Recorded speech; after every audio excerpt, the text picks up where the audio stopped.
to Publishing by the Numbers. It is the beginning of June. You have already made it through the first 5 months of the year. Go you! Yay! Congrats. Isn't it lovely? And at least here in the US, it is now the officially summertime. Most of us have our kids home unless you're doing year-round school, and then that's its own thing. But I now have a child with me 24/7. There are pros and cons to this fact, but that's okay. I am Jana Brown, and I'm here today with one of my lovely co-hosts. Hi, ZJ. Hello. Hi, guys. Virginia is out and about taking over the world after her own particular idiom, and we will see her again in a few episodes. I'm sure we'll get an update of all of the amazing, fascinating things that she's doing. Yeah, super excited. But she's out and about. We are on episode 34, and this month we are going to talk about fantasy. As we have said before, 1 month is not enough time to talk about any of the genres. This is just our high-level introduction, and we'll talk about some of the sub-niches and that kind of thing over the month, and then we'll take a break, but we will be back. So if we don't talk about your very favorite part of it, have no fear, we will return. CJ and I both write in fantasy. CJ writes YA fantasy. I write not YA fantasy, adult fantasy. When you say it that way, it sounds so not so YA fantasy. It's adult fantasy. Ooh la la. No, it's not that kind of adult fantasy. That would be your other pen name. But right. Yes, the other kind of fantasy. So that means that we better get into this whole. What is fantasy? What is it as a genre? Any ideas, CJ? Fantasy is for me, it's all about the mystical and the magical. It's about, other worlds and other places. For me, it was the beginnings of, it started with Lord of the Rings, which may be very common for most people. But for me, I just remember, my father reading that out loud to me. There was a lot I did not understand, obviously, as a young kid, because boy, but it was fun for me. The Hobbit was wonderful. I remember reading that. There was a lot of description, take it or leave it, but it was great for me. So that was my introduction.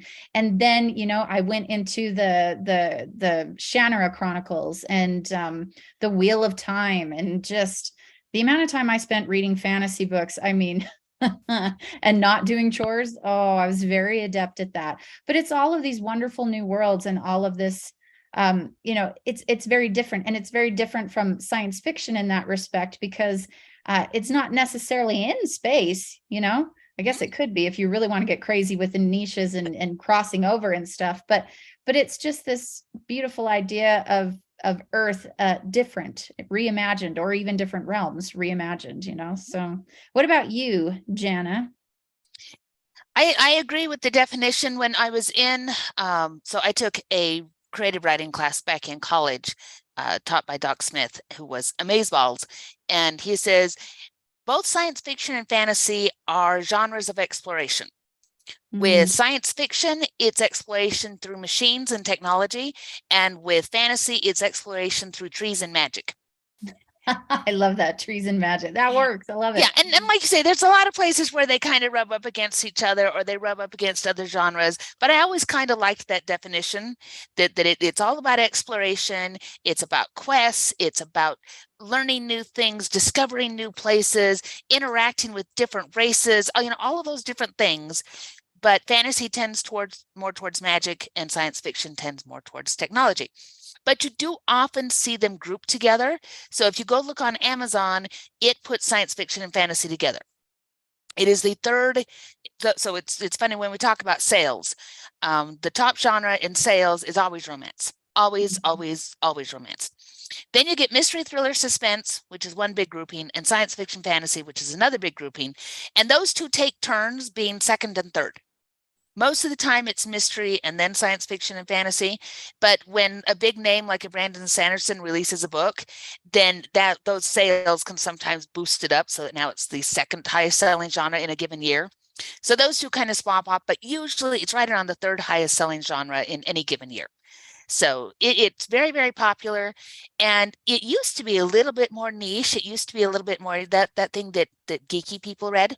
Mm-hmm. And as a, classic geek here, I was always very proud of it. And it's become a lot more popularized over the last several years. We've seen things like Game of Thrones on television, serialized. True Blood, which was the oh goodness gracious, I've just forgotten her name. Charlene Harris. It came back Yeah. to me. Uh-huh. So it was those stories, and those are urban fantasies. The Vampire Diaries is urban fantasy. Supernatural is fantasy, and that's the thing, is paranormal is grouped inside of fantasy and science fiction, and we've seen a lot of paranormal come up. Even superheroes group of science fiction and fantasy. So there's all your Marvel movies. So it's seen this huge, huge expansion into popular media and kind of into the popular mind space. And it makes me very, very happy. Mm-hmm. And it can So, also make it hard to define sometimes because there is so much crossover. So yeah, a lot of different elements at play and a lot of different expectations at play. And so, but of course, they know how to do that, right? They know how to make it work for their audience. But I think it's kind of important when it comes to fantasy and we're going to go over different tropes and different subgenres in another video, but really understand the sub niches before you go playing with them and mixing them. Okay. Make sure you do oh that. yeah, because there's a lot of them. And we were just saying paranormal and in Mm-hmm. all of its various stripes, from urban fantasy to kind of paranormal romance, um Mm-hmm. but even what we call world fantasy or portal fantasy, or all these different things, they all still fall under this big umbrella of fantasy, but they do have very specific expectations of what people want out of that genre. Next week, we're going to do some interviews with YA fantasy authors and talk about the YA aspect. And then at the end of the month, we're going to interview Jay Barneson, who does amazing portal fantasy. And they're different. They have different expectations. But the thing it always comes back down to is we're still telling amazing stories about people. And sometimes your people may look like a dragon. Sometimes your people may look like, whatever you're going to call people, that main character. We're still telling these amazing stories about them accomplishing things and doing things, about loving, about losing, about fighting and winning, sometimes about fighting and not winning. So we're still telling human stories. We're just putting all of this magical stuff around it, which is part of what makes it fun. All right, so we have a few questions we're going to go through here. We got a list of things that kind of help us to wrap our arms around fantasy, sort of. So we're going to talk about world building. World building is one of the things that makes fantasy really difficult to write. I'll be perfectly honest, because if I'm writing contemporary romance, I can lean on a lot of things that I can assume that my readers know. So if I say somebody is driving down the street and they stop at a traffic light, even in different cultures and in different areas of the world, there's some kind of an analog, that you have streets, you can drive down them in some kind of a vehicle, and there's an analog for a traffic light, right? And I can get more specific, and the more specific I get, the better the contemporary is. So I can say I'm driving down the street in my white GMC Terrain in Utah, and the mountains are on my one side. I can give all those extra details, but I don't have to, just to get basic understanding. The world building with a magical realm changes all of that, because you cannot make a lot of the same assumptions. You can say people can't fly, but in supernatural and in superhero and in a lot of straight up secondary world fantasy, all those kinds of things, people fly all the time. And so there's this world building that has to happen that explains what is acceptable in that world, how does it work, how do different races that are foreign to what we know work together, all those kinds of things. So CJ, what's some of the challenges that you've hit in world building for fantasy? I think as a newbie author within that, I didn't really understand the process of it until I started writing and getting into it. And then suddenly I was sitting there thinking to myself, well, are these reactions believable based on culture, based on hierarchy, based on social structures? You know, and then I was having to go back and reimagine or really decide, you know, what was the political field like, because that was important, because there is royalty involved. So, you know, what is the monarchy all about? What are the rules behind that? What are the, you know, social norms? And I really had to sit there and think about it. And because I was so limited in my experience with that, I really had to go back and look at other fantasy books from a critical perspective. Because as I was reading them, I wasn't just reading them to enjoy them, I was reading them to see what they had done and how they had decided things. And then that was like, okay, I need to start asking myself questions. If I can ask myself a question about this aspect of world building, then I can start thinking about it and deciding what is the rule, what is the norm, what, you know. And that's really important to story, because it really influences your content. It influences the plot and the structure. It influences the decisions that your characters are going to make. It influences the obstacles involved, because usually within world building, you are finding certain things that either the magic won't allow you to do, the people won't allow you to do, different species that you're running into, and, you know, different mythical creatures. What kind of, you know, it just, what kind of conflicts can you run into, and then how are they solved according to the world that you have built?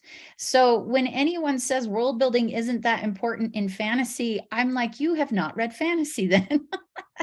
Because it is, and it is really challenging. So for me, I finally realized that I could not go into it without any ideas, just hoping that it would, I could not just be a discovery writer in the realm of fantasy. Some people can, for me, I could not. I actually needed questions and writing prompts to jumpstart this process of figuring out how things were done and why things were done that way. And then, okay, now that I know all of these things and I put a character in it, how does that then affect my story now, with all of these other variables coming in and playing a part in that? Because the world around you, your environment, your belief systems, your cultural norms all influence your behaviors, your actions, your reactions. It just does. So you need to have that, I think, really laid out, at least some of it, as you start writing your book. So yeah, it can be challenging. What about you? I mean, you are a Dungeons and Dragons pro, so I feel like you've had a lot of experience and practice in that whole world of, these are the rules, these are the magic systems. But what is your process, Jana? I really am an old school nerd. Yeah, I started playing D&D when I was 11. So it's been a long time that I've been playing role-playing games, and they really are a good introduction to the kind of world building that's very much expected when it comes to fantasy. We want to understand why things are where they are. And one of the running gags in Dungeons and Dragons is going to a dungeon and finding all of these creatures that live there for your players to fight. And yet there's no logical reason why they would all be shoved in this dungeon. Because you've got water creatures there with earth creatures, and then you've got a golem, and then you've got a this, that, and this. Like, why? Why are they all here? And as gaming has become a little bit more sophisticated and there's been a lot more storytelling put to it, you're starting to see people that really build their dungeons with an idea of, well, why would these things be here? Did somebody else put them here? Which explains why you get this variety, but it also explains why you have to build a dungeon where they can't get to each other because they'd eat each other. They Mhm. wouldn't be there for the players to fight because they would just flat out eat each other. And so that leads to really interesting story things that can happen there. Because there's things like, there was an orb of oblivion that if you fall into that, you're dead, game over, all that kind of stuff. That somebody found, and the reason that it was in the dungeon was because the goblins that lived there used it as a trash chute. And the amount Oh. of story fun they were able to have with their players, with trying to figure out what was down there and might there be treasure, and the whole time going, don't jump down there, because if you do, it's game over, man. But there was a reason for it. So there was a world building reason that says, well, these guys found this thing and they found that when you throw stuff in it, it just disappears. And that's nice. Now it doesn't smell bad or anything. And so that's what they were using for their garbage chute. So you see that, and when the worlds are better built, it really helps to suck people in and keep them there. When I'm building up a world for a fantasy, I do a lot of research on cultures and ideas that have really happened. So in my Death's Night book, I have a culture that is all based on the Mongolian horse people. And I researched and researched and researched so that I understood, why do they live the way that they do? What kind of environment do they have to have? What kind of geology needs to be there? Geography. There we go. Both of us start with G, not the same thing. What kind of things did they eat and all that? And then I had to find, where does that work in this world? And then now that I apply my magic to it and my system of deities, my systems of religion, how does that change them? And that's a lot of what you see, is that we start with people that we can research, and then you say, now putting it into everything else that I've built up, how does that change them? How do they worship, given that this is an area that everybody worships the god of death? Well, how do they worship differently than the people in the cities? How do they connect to other things? What do they think of moving around, and how do they protect themselves against the undead that wander all the time? And they have a completely different culture and setup than the people in the city, who they fight the undead because they're back behind walls. And they're like, the undead can't get to us, so we're just going to sit here on top of the walls and dump things down on it. And these guys had to come up with completely different magics that gave them their protection. And that's the kind of thing you have to think through, is why is this here? And how do the other rules of my world affect it? And everything interconnects. So I do a lot of research before I get started. And sometimes partway through, I have to stop and do some more research. And definitely in this, so I think we've talked about this before, but it's a very common thing that's talked about in authoring circles. When you put things together, it's like a giant iceberg. What the reader sees, it's above water, is this big, right? But what you have to know in order to build this is underwater, and it's this big. It's huge, Yeah. because you need to know it all as an author, but it may only affect one line here or one line there for the reader. But without those lines, then your world doesn't read true. It doesn't read like an actual place where things would actually happen. And we want that immersion, because that immersion is what gives us great satisfaction. So that ties to a next thing that I'm going to ask you. So how do you deal with magic systems? Because we've talked about, we're exploring through magic. Is magic just hand wavium? How do we deal with magic systems?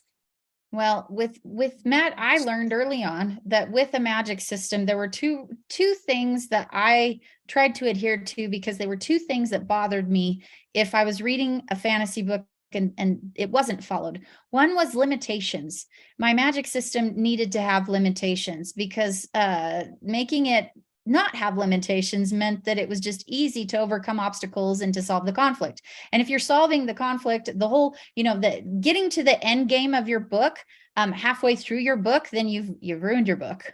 So you don't want to do that. But also you need to have really structured rules, because and then half the battle sometimes is figuring out how to navigate those rules and not break them, because again, with those restrictions, then you have to get creative. And I promise you, the payoff for the reader is so much better when, yes, the magic is there, but you found this really, it's like a plot twist, just this amazing way to utilize the magic as you need to, even with its inherent flaws and with its limitations.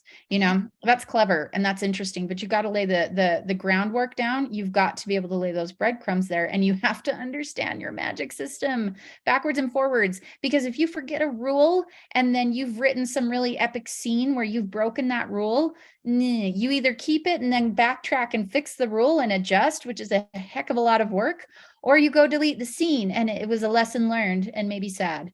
So those are the yes, that. What about you, Jana? It happens. Mhm. So magic systems, this is one of those things that we could do multiple episodes on, and Mhm. people have. Brandon Sanderson is considered the master of magic systems, and he teaches whole classes on this. He's got Sanderson's Rules of Magic, which you ought to look up on the internet, because they're really, really fun. And he has, very specific, the magic has to have a cost, and magic has to have this, that, and the other. But I love most the zeroth rule of magic, as far as Sanderson is concerned, which is that cool trumps everything else. So sometimes, even though you have all that beautiful structure and you say this is how it works, sometimes you come up with an idea that is just so awesome that you can't not do it. And at that point, you find a way because cool trumps everything. Um, so I always loved that. And they often talk about magic systems being hard magic systems or soft magic systems. With hard magic systems, it is very, very, very structured. When you put an X, you get Y. This is and it always works this way. This is his Mistborn books where they are burning metals to get certain results. Well, it's always this way. That's the way it works. That's different than a much softer magic system, like in Lord of the Rings. What are the restrictions on what Gandalf can do? Hmm. They are whatever the story needs Gandalf to be able I to was do. just going to say, I don't recall any restrictions.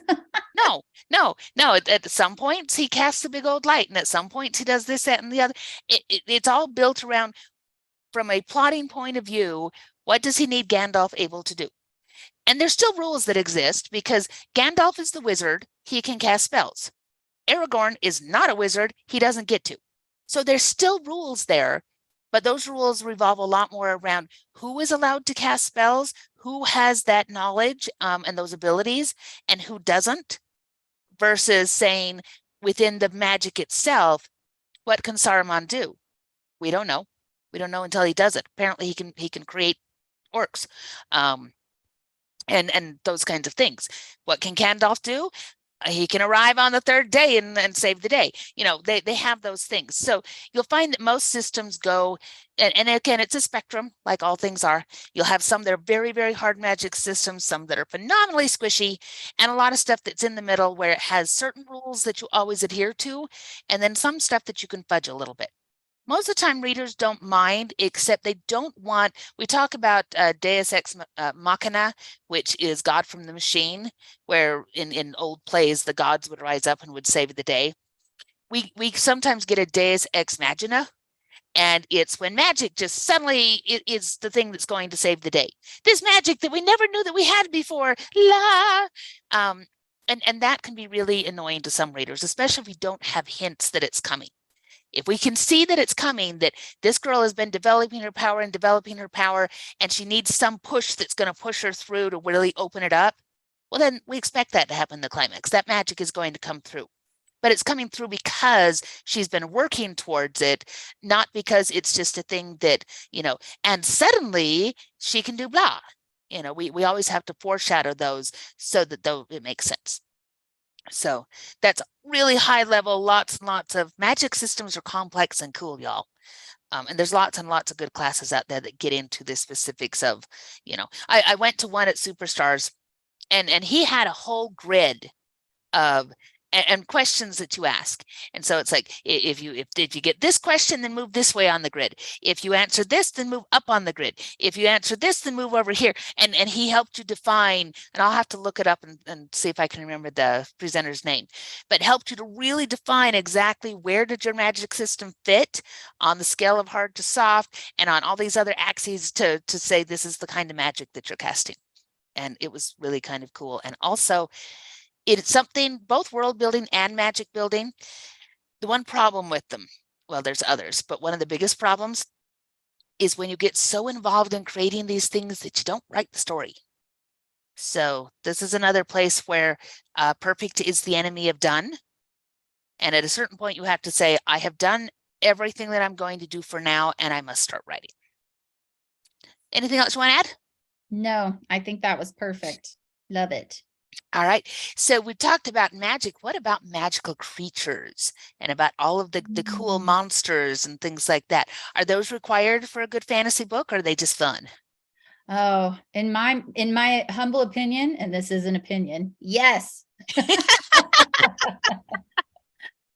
I For me, yes, because I love this idea of, I love using what I know, fairies. I love the legends. I love the myths. I love this aspect of lore that I can really play with, but I also love what is not known, what is not lore, what is something that just comes straight from an author's imagination, creating creatures that then have rules that they follow and certain things about them and the way that they look and the way that they're described and how they play a role in this book. So for me, when it comes to fantasy, I want mythical creatures and races in there. And if they're not in there, then I feel like, nah, what's the point?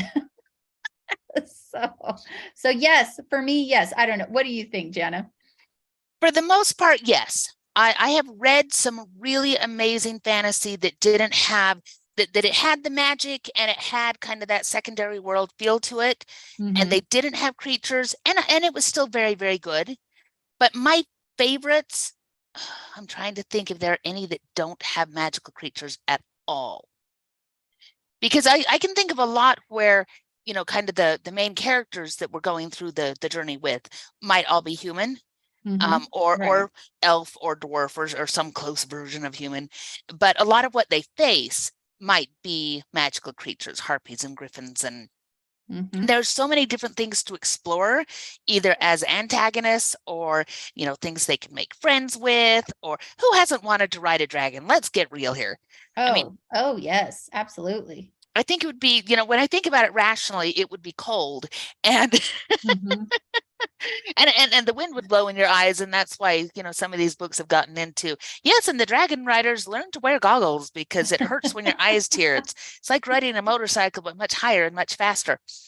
And those are always fun to read for me, is that what kind of adjustments do we really have to make if we want to ride on the back of dragons or griffins or any of these other things? But I love seeing that exploration of things that are not common, and the way that we can interact with them or not. Mm-hmm. So for me, I prefer it. Like I say, there's still some really great stuff out there that doesn't have it. They tend to lean a little bit more heavily into it's still a magical tale, but I do like my monsters.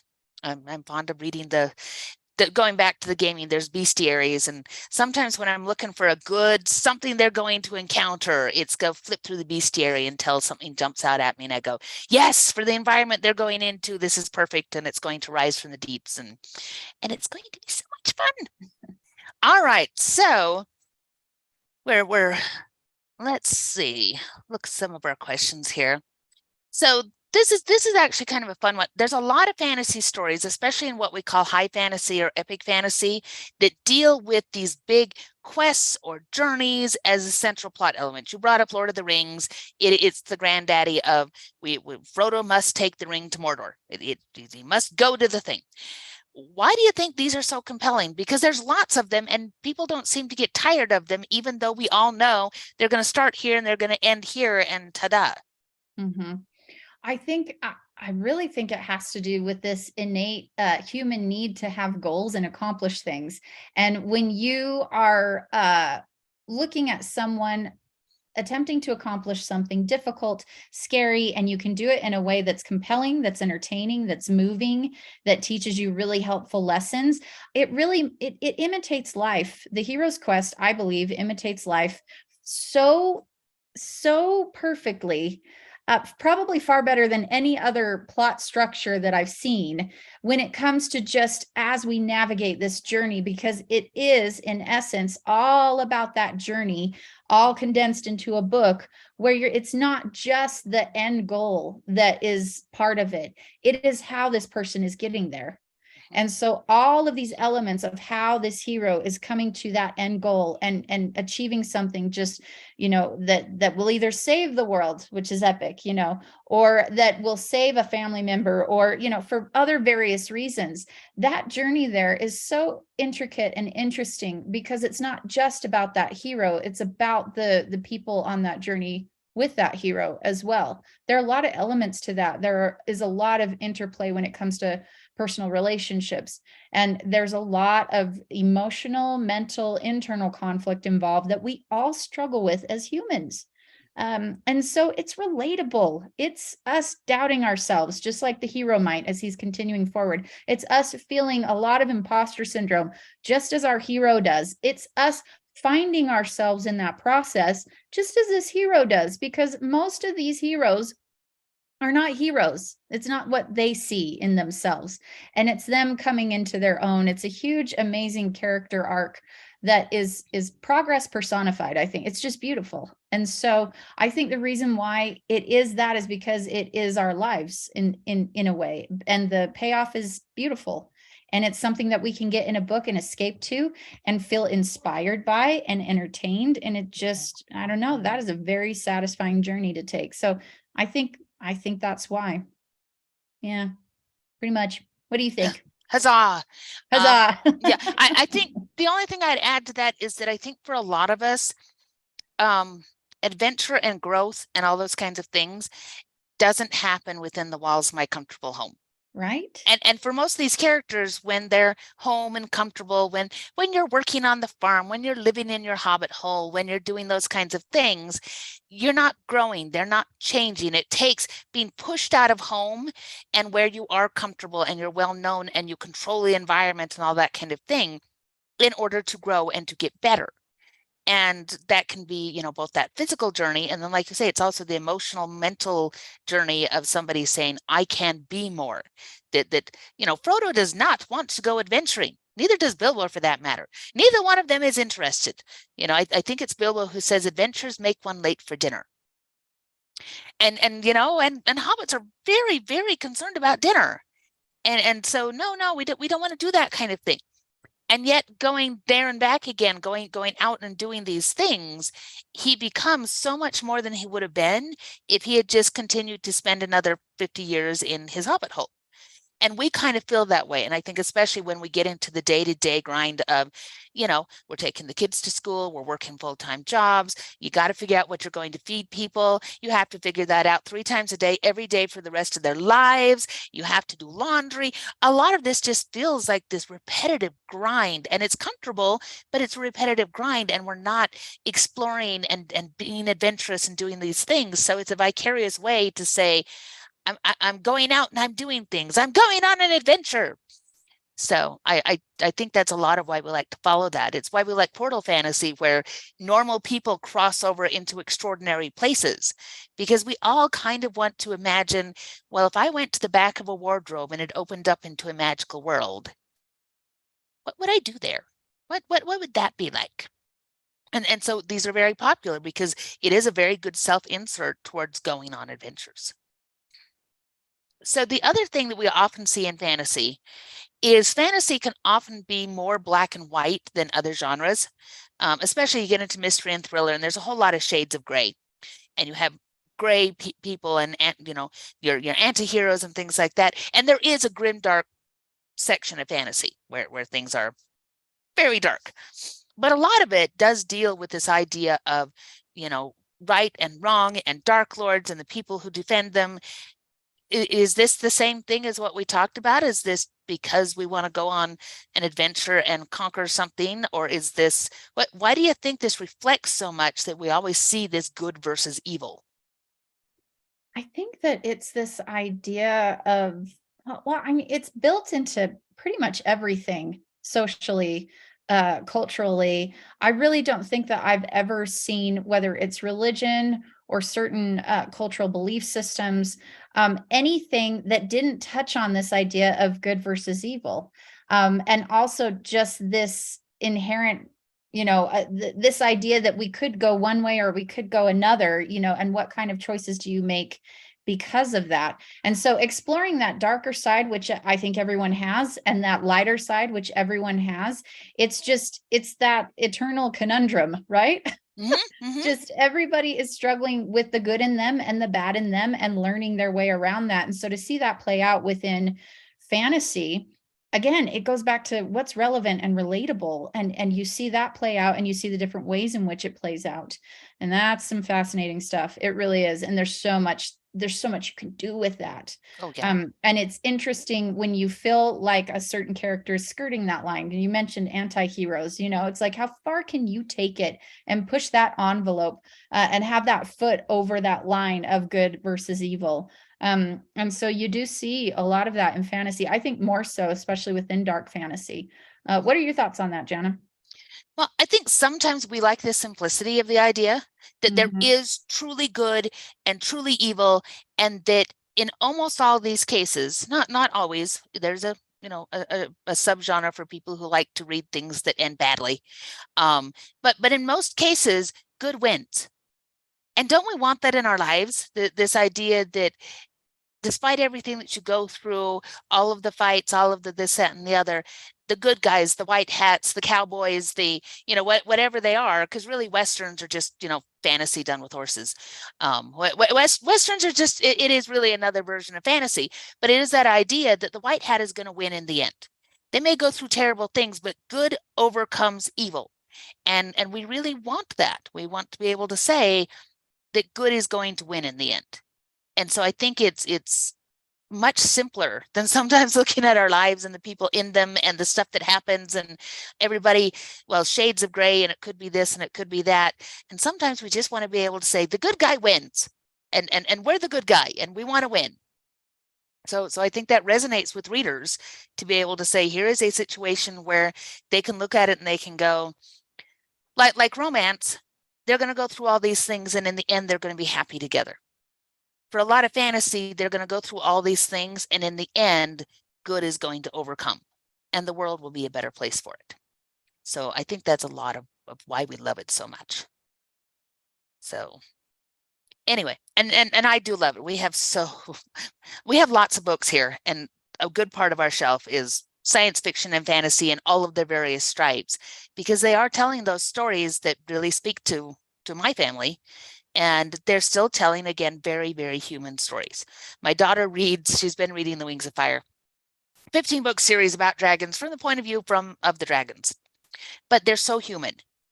And so she reads them and she squeals with delight when two of them are starting to have all the feels for each other, because it's so cute. And then there's the, what happens when you have siblings, and there's siblings that are wrestling with each other and doing the things that siblings do, and sometimes being a jerk because that's siblings, and yet they're dragons.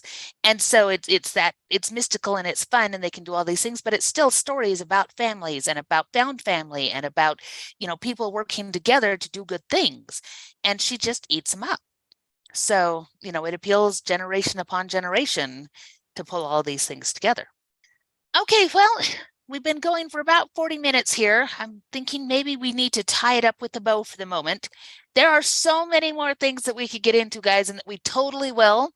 But I think that we'll dig into it more as we start looking at our sub niches, because then we can see how these reflect within a specific sub niche.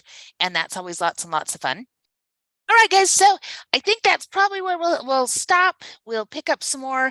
Next week, we are going to be interviewing Jody Milner, and that's going to be lots and lots of fun. And then we'll kind of go from there. So CJ, any last words about fantasy before we move into our moments of irrelevancy? Just that if you are a newer author and you enjoy reading fantasy and you are unclear as to where you want to, start when it comes to writing, just start with fantasy. That's my thought. Just, and really start reading more books and really delve into what kind of fantasy you want to do. Okay. Because I think that would be fun. And we want, we're also readers of fantasy. So we want more amazing fantasy books out there so that we can read them. I remember spending lots and lots of hours sitting in the library, just sitting on the floor in the stacks, because you can't help yourself. You pulled up a book, you made the mistake of starting to read, and now you're sitting in the stacks, and then the librarian comes over and goes, "You have to leave now." And it's like, "But I don't want to. I'm here. I'm in the world. You can take the book home." Oh yeah, I can do that. That might have happened once or twice in college, where it was just so there, and I didn't want to leave. I didn't want to have to stop to get home to start again. I just wanted to be left in my little fantasy world. So that's the power that this has. It really can just pull you in that way. All right, fantastic. So CJ, dearest CJ, what is irrelevant in your world today? So I thought that we would have a rest with, it being summer and not being busy. And I can hear other parents like chuckling in the background, kind of like, "Oh, you're silly. When did you think that summer would slow down?" So JJ is now involved in basketball summer camps, and also a summer league. And then he's doing weights in the morning, and then he's doing volleyball. It's called volleyball vitamins, which is like every Wow. morning they go practice. So that's been interesting and fun, but also busy. And then my daughter's like, I want to do gymnastics. Let's get started. And she did a little a couple of years ago, but now we're back in gymnastics. And I'm like, I mean, it's great that they're busy. I don't want them just doing chores all the time and then always on their, devices. Devices. But I'm like, man, it is like mom, the chauffeur, all over again, just driving people left and right everywhere. And sometimes it happens where it's that same scenario where you're in the library and you just want to read your book. I'm on my couch and I finally get a moment to breathe and I want to read my book. And then I hear, Mom, I got to be here by, 7. And I'm like, no, I don't want to. I'm not ready. I know I'm not ready. Let me finish this chapter. And they're like, no, we actually have to be to things on time. And I'm like, just one more chapter. So that's yeah, that's my irrelevant moment. Summer's just as busy, apparently, this time. So yeah. Oh, wow. Busy, busy summer. Well, for me, we were talking a little bit about this before. So this week, my uncle's husband, no. My husband's uncle passed away on Memorial Day on Monday. And it's one of those situations where it's a generation back and it's not, directly his dad or anything. So we're sad, but we're not devastated. But it does mean we are very local and central to everything that's going on with the funeral arrangement. And so our house is becoming a staging area. So it's like I went and just bought a whole stack of hamburgers and lunch meat and brats and all these things that are easy to whip up en masse and feed whoever comes through. We have family coming to stay in our guest room, all these kinds of things. And I was talking to my daughter to tell her, well, these are the things that we need to do. And we're doing a viewing tonight. And she stopped and she went, she's 10. What's a viewing? What do you do at a viewing? It's like, well, you go hang out with the family in your best church clothes and people look at the dead body. And she went, what? Why do they want to look at the dead thing? I don't understand. And I was with her. I don't entirely understand this tradition of I get the gathering. The family's all in town before they do the funeral. They want to have some time together. I get that part. And even celebrating the person. Have a list of awards they've won in their lives and pictures and all that kind of stuff. I get that too. But why the corpse must be there? That part I don't get because it's always creepy. And that was my daughter's thing. She's like, that's creepy. That's like Halloween stuff. And she's not wrong. So I have told her that the things that I want when it is my turn. First of all, I don't want my corpse coming to the viewing. You may have a viewing, but in that case, have a nice picture of me, hang things that stuff that I love on the wall, piles of yarn, whatever. All my books, stack of giant books. You can make a funeral pyre out of those. All those things, have people come together, have them talk, have them eat. Fine.